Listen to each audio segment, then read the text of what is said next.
बा बलिया जिला में एगो भीमपुरा थाना बा, नाम सुन लो खबर तो। वही भीमपुरा थाना से 3 किलोमीटर की बगल में एगो गांव बा, जो गांव का नाम बा परवारत्ती पट्टी।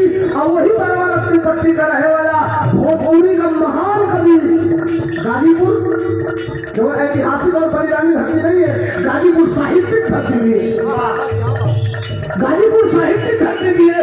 गाजीपुर ने जो लिखा है और गाजीपुर ने जो दिया है, शायद आप देश के चारों कोने भ्रमण करके आएंगे तो सारे चीजों का मिश्रण जो गाजीपुर में मिलेगा वो कहीं नहीं मिलेगा। भीमपुरा थाना बलिया में 3 किलोमीटर दूर गांव नाम परवारत्ती पट्टी।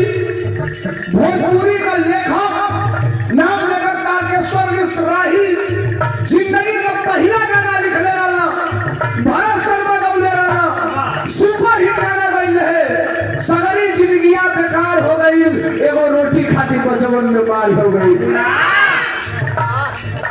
समय आगे बढ़ल, समय आगे बढ़ल, उहे राही जी गाना लिखला, राजा पिया जी गाना हो खराब हो गई बा, भारत शर्मा गौले रहा, वो गाना सुपर हिट। समय आगे बढ़ल, मेहरारू रुसिया गई उनका 15 दिन से रात में 11 बजे कलम उठौला, गाना लिख देला, भारत शर्मा गौले रहा, कहतारी कीन दी ना की कौन दुनिया शनिचर से मुहवा फुलौले वाली धनिया, वो गाना सुपर हिट हुई है। समय आगे बढ़ल, उहे राही जी लिखला, चोरी करी हम कॉपी चाहे खिचिया ठेला गाड़ी हमके साड़ी चाहिए, वो गाना सुपर हिट भई। समय आगे बढ़ल है, उहे राही लिखले रहा, राम ना बिगड़ी हम करके ऊ ना बिगाड़ी दी।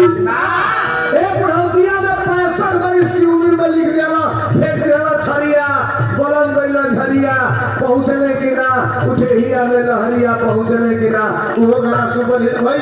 आए और गाना जो भोजपुरी पूरा दुनिया में जहाँ सुन जाले, वो घर में ले बाजल, यही भरौती बलिया का रहे वाला एक मेरा फेवरेट कलाकार था, मेरा मित्र था, 7 साल हो गया स्वर्गवासी हो गया, नाम था रविंद्र कुमार राजू। एगो गीत राही में लिखल गौले रहला, खेत बाड़ी बट जाई अंगना दुअरवा पाई पाई बीरना, कैसे भाई का सनहिया काटल जाई बीरना।